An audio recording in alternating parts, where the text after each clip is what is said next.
akka ormaattiin sirbaan morma nama jallistii jette oromoon yeroo mammaaktu. Akka namaa tahuu miti akkuma keetitti jiraadhu.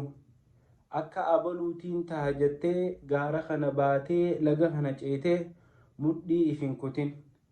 Abaluus akka inni itti jiru san rabbumaatu laaffiseef. Akka ati irra jirtu kanaas rabbumaatu akka ati jiraattu si godhe. Ilmi namaa nin jijjiirama jehee tattaafachuun humaa rakkoon qabdu. Tattaaffiin jireenya keessatti godhamtu barbaachisa.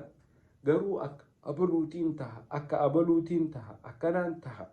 Gaafa ati akka abaluutiin tahaa jettee imala eegaltu akka abaluusan tahuu hin dandeessu. Akkuma kee akka rabbiin itti si uume jira.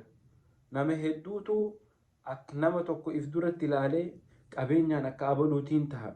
Gizee fiidee akka abaluu san taate ammas abaluu biraa laallatteeti akka abaluu biraa ta'uuf tattaafatte jechuudha.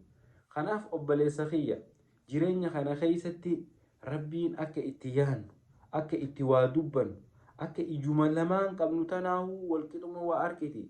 Namni gariin walirra fageessee waa laala. Namni gariin walirra hubata. Rabbiin akka nu uume, akkatti akka yaannu nu godhe. Qalbiin ilma namaatun akka tokkotti seetaap hin taane, akka tokkotti hin yaaddu. Tanaaf obboleessa kiyya obboleetiiti hedduu namaa wajjin if madaaltee if dorgomtee if rakkisin.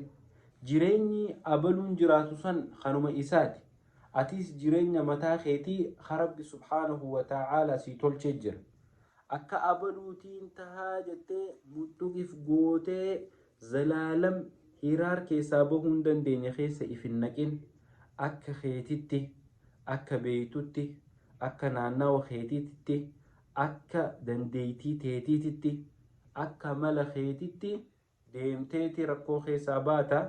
Tanaaf obboleessa kiyya obboleetiitiyya akka abaluutiin taha jennee akka mudhii if hin kunne, akka if hin zallamne, akkuma keenyatti, akkuma dandeeytii teenyaatitti, akka itti beeynutti, akka irraa fakkaatutti, akka nurraa tolutti. Wanni abaluu biraati irraa tolu sirraa toluu maluu dhabu. Wanni abaluu biraatiif laaffifamte siif laaffifamuu dhabuun mala.